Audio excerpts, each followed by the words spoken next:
Chers amis, c'est avec plaisir que je m'adresse à vous en ce lundi 8 mai 2017 pour vous entretenir des leçons qu'on peut tirer de l'élection présidentielle française qui vient de se dérouler. Hier, en effet, M.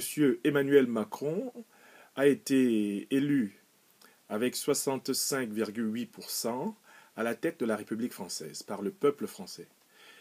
Madame Marine Le Pen, qui était donc sa rivale à cette élection, s'en tire avec 34,2% des votes. Bien sûr, il faut souligner qu'à cette élection, le taux d'abstention a été important, au point qu'on souligne qu'après le parti politique de Madame Le Pen, l'abstention devient en réalité la deuxième véritable force politique de France. Il faut aussi souligner que cette élection a lieu dans un contexte particulier. Les candidats des grands partis de la droite et de la gauche ont été éliminés successivement, alors même qu'ils avaient été sélectionnés dans des primaires immenses, avec des millions de personnes, accordant tantôt à M. Fillon, tantôt à M. Hamon, leur imprimatur. Or, en réalité, la question qui se pose à présent est de savoir qu'est-ce qui singularise cette élection présidentielle. Cette élection est celle qui consacre la crise éthique entre la classe politique traditionnelle de gauche et de droite en France et le peuple français. Le peuple français, très clairement, a désavoué les candidats des partis classiques que sont les Républicains à droite et le Parti socialiste à gauche. La deuxième chose, c'est que cette élection consacre la claire crise de l'efficacité politique, c'est-à-dire l'impuissance des partis politiques à changer la vie des classes en difficulté. Elle se cristallise désormais par le vote pour les extrêmes, la gauche radicale, qui monte très fort avec le candidat Jean-Luc Mélenchon, mais notamment l'extrême droite, qui monte très fort en France avec la candidate Marine Le Pen, dont je rappelle une fois de plus qu'elle détient potentiellement le parti politique le plus puissant, le plus important de France, puisqu'elle monte au-delà précisément de 34%, avec une majorité de militants ayant voté pour elle, presque certains, ou absolument certains, de voter pour le Front National et ses candidats lors des législatives, soit environ 11 millions de Français. Il faut également noter que la politique française procède à un vigoureux renouvellement générationnel, mais qui s'accompagne avec la naissance d'un nouveau clivage. Ce n'est plus le clivage foncier de la gauche et de la droite qui devient important, c'est le clivage entre la politique pragmatique et la politique non pragmatique. Les Français s'intéressent davantage aux politiques qui peuvent marcher, c'est-à-dire qui peuvent améliorer à très court terme leur vie, qui peuvent leur garantir des opportunités, et beaucoup moins aux politiques qui, certes, en leur promettant énormément, ne changent et ne peuvent pas changer leur vie. Le candidat Macron s'est imposé comme celui qui semblait avoir quelques recettes à court terme à donner au peuple français. On doit noter que le champ politique français explose en 4 quarts. Il y a le quart du mouvement En Marche, avec ses 23-24% de premier tour. Il y a le quart du mouvement de la France insoumise de M. Jean-Luc Mélenchon. Il y a le quart détenu par la droite républicaine, rassemblé autour de M. François Fillon.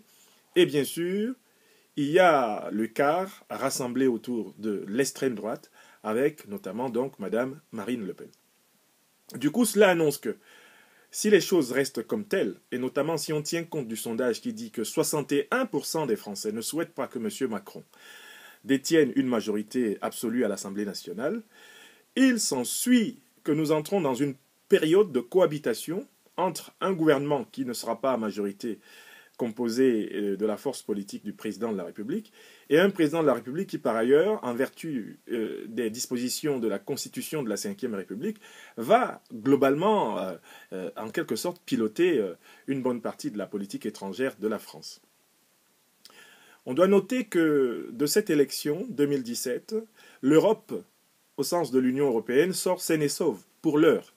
Pourquoi ? Parce que M. Macron incarne plutôt la vision réformiste de l'Europe, un réformisme en réalité conservateur, qui va garder les acquis de l'Union européenne actuelle, et notamment le principe du pilotage de l'économie sur les bases néolibérales, la Banque centrale européenne n'étant pas en réalité capable de faire tourner la planche à billets pour les États, les États étant obligés d'aller emprunter de l'argent sur le marché financier qui, quant à lui, eh bien, achète de l'argent auprès de la Banque centrale européenne, par exemple.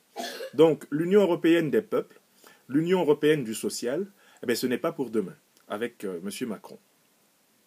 Encore moins la majorité qu'il pourra constituer avec des cadres de la droite et de la gauche française actuelle.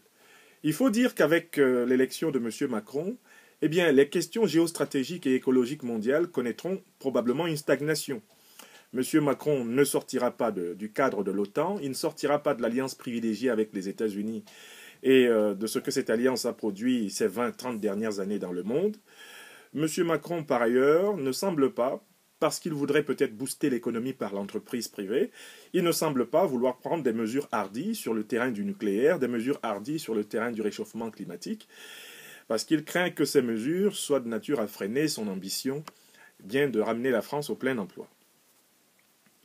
Enfin, je voudrais quand même signaler, et c'est important, que l'élection de M. Macron en France annonce une onde de choc de renouvellement de la classe politique, qui devrait probablement s'étendre en Afrique, où de nombreuses républiques sont présidées par des octogénaires, si ce n'est des nonagénaires, indécrotablement accrochés au pouvoir par des arguties de trucage électoral et de tripatouillage constitutionnel. Génération politique incarnée par exemple par le Camerounais Paul Biya, avec laquelle eh bien, il sera très difficile de trouver un langage commun, je le pense du reste, avec quelqu'un comme M. Macron et l'équipe qu'il va incarner.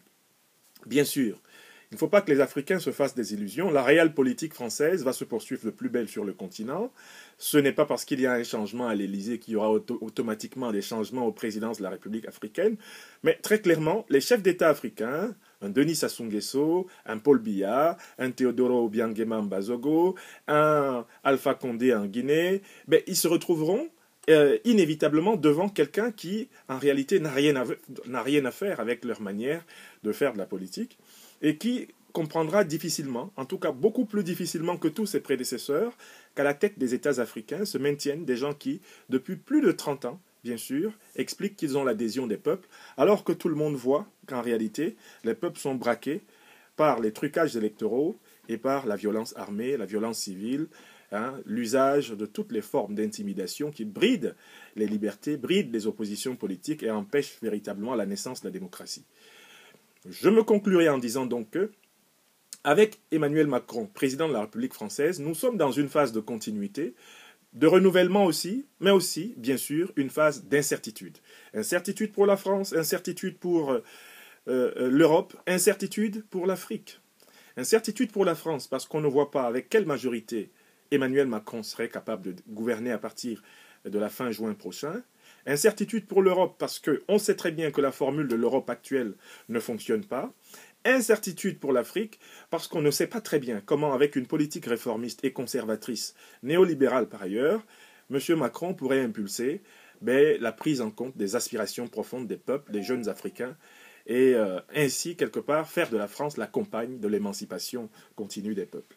Toutes ces questions restent en suspens ce lundi 8 mai 2017, mais évidemment, il faut reconnaître et féliciter M. Macron pour avoir inventé en un an une manière de faire autrement la politique et avoir déjoué tous les pronostics de la pensée politique traditionnelle française, européenne, mondiale qui ne le voyait pas arriver à l'Élysée.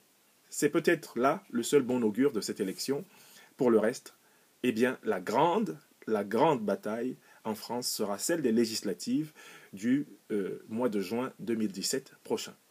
Chers amis, je vous remercie de votre écoute et je vous souhaite une bonne semaine dans une France qui a échappé au péril du Front National. Au revoir.